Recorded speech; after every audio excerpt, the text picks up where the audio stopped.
It ended up being obviously low-scoring game, pitcher's duel, bullpen game, whatever you want to call it.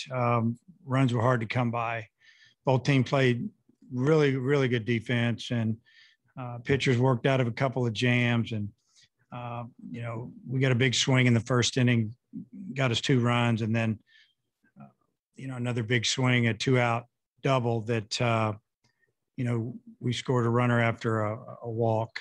And that ended up being the deciding run. Just kind of a gutsy job by our team, just toughed it out, found a way to win. Through a couple guys that hadn't thrown a whole lot, through, with Vermillion and Nolan. I thought Nolan was outstanding. Toll came in and really, really gave us an opportunity to win the ball game because they could have blown it open there. They already had 2 in and a couple on, and he got out of that inning with no more damage, and we came back and scored a run, took the lead, and ended up winning the ball game. So not a lot of action, but a little bit of drama. It was a big win for us. Okay, we'll start with questions. We'll start with Andrew Hutchins.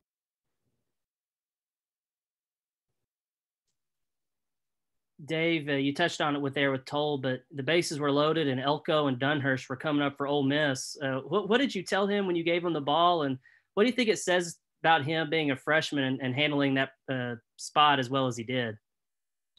Well, before I gave him the ball, I looked at him. I said, can you handle this situation? Are you? I don't know if I said scared or nervous. And I said, before I give you the ball, I need to hear what you have to say. And he said, I'm good. And I just told him, go out there and fill up the zone, do what you do, see what happens. And he did a great job. And I think he threw 27 pitches. Is that about the max for him right now? Or is he a guy who can maybe give you more as he pitches a little bit more? Yeah, that was the most he's thrown in a game this year, according to Coach Hobbs, because we were talking about it and we thought, really 2 innings is what he gave us and we don't want to stretch it. We discussed a couple of pitchers and we decided to go with Nolan, and Connor didn't disappoint. He was really good tonight. Our next questions come from Bob Holt. Hey, Dave, congratulations. Usually when you guys have won a game, it's been Kevin Kopps closing it out, but Connor I guess he did his Kevin Kopps imitation. I know Kopps never left the dugout, so I assume you weren't going to pitch him no matter what. And was the plan for Connor to finish it out, or he was just pitching so well you thought, hey, we're just leaving him in? Well, yeah, we weren't going to pitch Kevin today, no matter what. And, we were going to go Connor a couple innings, but he threw so well. We said we got to let him finish. And that's what we did. Is that the best you think? I know it's been an up and down year for Connor with injury and whatnot. Do you think that's the best he's thrown this year? I would say yes. He's had a good inning here or there, but as far as putting, 3 back to back, that was the best. And do you have any idea what Vermillion's injury is or what his status would be postseason? Yeah, his it's a bicep cramp, and it's been happening a little bit. So they're trying to work it out, but it keeps cramping up. And then with what Nolan gave you and losing Paulette already, I mean, how big was that Connor did what he did? It was huge. Anytime we can get a guy some confidence and a guy that's ready to go out there and postseason play, it's big deal. And, Connor did that tonight. Okay. I got a couple more, but I'll get back in the rotation. Thanks, Dave. Okay. Okay. We go back to Andrew. Yeah, Dave, what did you see on Cullen's home run there in the first inning? It looked like that he either threw a cutter or took a little bit off the fastball. I don't know. He just tried to get ahead of him. And I just feel like that, I don't know, or he just really missed his spot, but he left it kind of down the middle end, and Cullen, he got most of it. And where it was hit, we felt like it had a chance to get out of the park.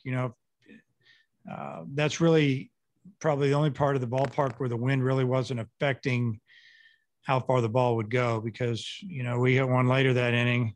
I didn't hit it. Charlie Welsh hit it. So it wouldn't have been we, but Charlie got all of one. And, man, it pushed it down. And we thought we had another 2-run homer, but he just got him a good pitch down the middle end and he got it. And Bolden gave you 4 scoreless today. What did you think of his outing? What was working for him? And was 4 innings kind of about what you're hoping to get from him? Yeah, I mean, he threw too many pitches. I mean, 77 pitches in 4 innings. That was enough pitches, and get him out of there with some confidence. He was spotting his fastball pretty good. Sometimes umpire would give it to you. Sometimes he wouldn't. Didn't have the breaking ball early, but really the last couple innings, his breaking ball was better. But it was really more about a fastball with some sink. And the last thing I got, Coach, is you put Goodhart in left field today. How do you think he handled it out there? And is that a position he can maybe play for you down the stretch? Yeah, I thought he did fine. He can play there. He played there a full season when he was in junior college, and we've worked him out there. It's all about how his arm feels, and his arm feels pretty good right now. So, yeah, you might see that again. Okay, we're going to go back to Bob Holt. Dave, you guys had a really competitive series, obviously, with Tennessee. What do you think about playing those guys again in the championship game? Well, first off, it doesn't surprise me that we're playing Tennessee. Man, they're playing really well. They won the Eastern Division. We won the West. It's going to be a really good ball game. I think that they may be in a little better shape than us as far as pitching, but you never know when it's one game. And I'm just really proud of our team getting through today and finding a way to get to that championship game. And, I don't know if you guys had a whole lot to play for other than pride coming in here. I mean, I think you had a #1 seed overall sewed up, and now there's obviously no question about that. But now you guys, I mean, what would it mean? I know Arkansas has never won the title, 0-4, I think, in these championship games. What would it mean to you guys if you could go ahead and win it all for the first time? Well, I think it'd be big for our program to win the tournament. You said it, Arkansas has never won it. So we're going to do the best we can. And I heard you and Tony had talked, I guess, between games. Was that a good conversation, I guess? And maybe that other deal was blown out of proportion, but are you guys good, I guess, is what I'm asking? Yeah, it was a good conversation. I mean, and I feel like we're good. It's just, 2 guys who want to win, two competitors, and it's all good. And do you know who you're going to start tomorrow, and will Kevin be available tomorrow? To answer your first question, not sure yet. And then the second question, I'm not sure yet. So we'll just figure that out tonight. And then what does it mean to you guys to win a game like this without Kevin? I mean, not that you don't want to use him, but you proved you could win a tight game against a really good team, and you didn't need him, Well, we told them before the game we weren't going to use Kevin. We needed to win without him, and they did it.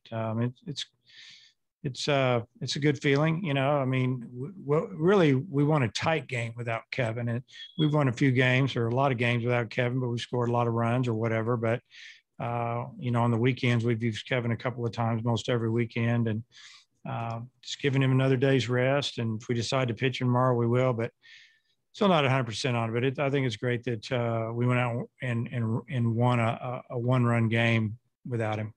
Did Kevin ever come up to you today and say, "Hey, man, I'm ready. Put me in," a coach? Or did he understand he's not pitching today and he was okay with it? I think he understood. I didn't write his name on the board. I don't know if he even had his spikes on. He probably did, but he didn't need them.